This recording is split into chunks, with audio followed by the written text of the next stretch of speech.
É engraçado, porque o tratamento em outras áreas da medicina, as pessoas têm assim, não, o tratamento é para eu ficar bem e tocar minha vida. Na psiquiatria é exatamente isso. O objetivo, às vezes, a gente não consegue, dependendo da gravidade do transtorno, mas o objetivo é que a pessoa fique bem, deixe de sofrer com sintomas e se mantenha funcional para tocar a sua vida social, a sua vida de trabalho, a sua vida acadêmica, né? Esse é o objetivo. Não, as pessoas têm uma impressão de que o tratamento psiquiátrico é para sedar a pessoa.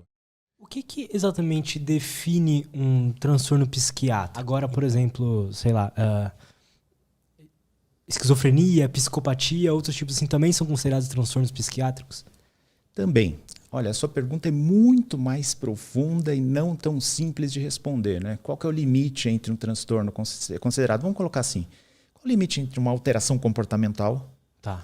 O limite entre uma característica de personalidade, algo que já configura um transtorno psiquiátrico e um transtorno neurológico. É tudo muito difícil de definir, as fronteiras não são tão claras assim. Vou te dar um exemplo. Interessante isso. Vou te dar um exemplo. Ó. Epilepsia, por exemplo, você diria que é uma doença de qual área médica?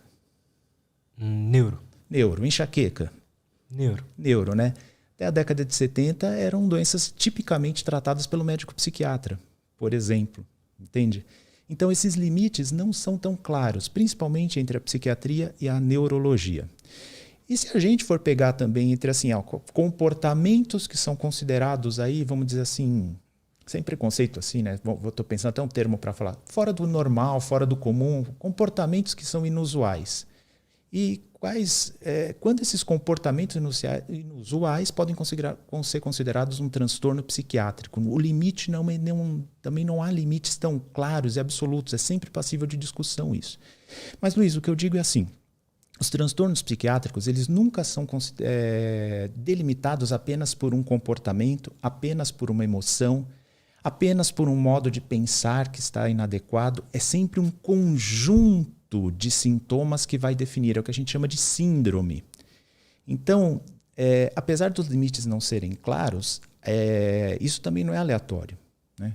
Uma síndrome depressiva é algo, por exemplo, vamos pegar a depressão, que é o mais conhecido, né? Eu posso usar como exemplo. A depressão tem sintomas que nós chamamos afetivos, que são dos sentimentos, das emoções, do humor. Mas tem também, que é a tristeza, o desprazer, mas também, 50% dos casos, a ansiedade, a angústia e outros sintomas, medo. Mas também há sintomas cognitivos. Então, a pessoa fica desconcentrada, a velocidade do raciocínio diminui.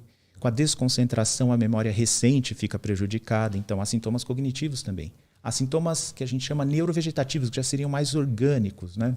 Alterações do sono, alterações do apetite, alterações da disposição.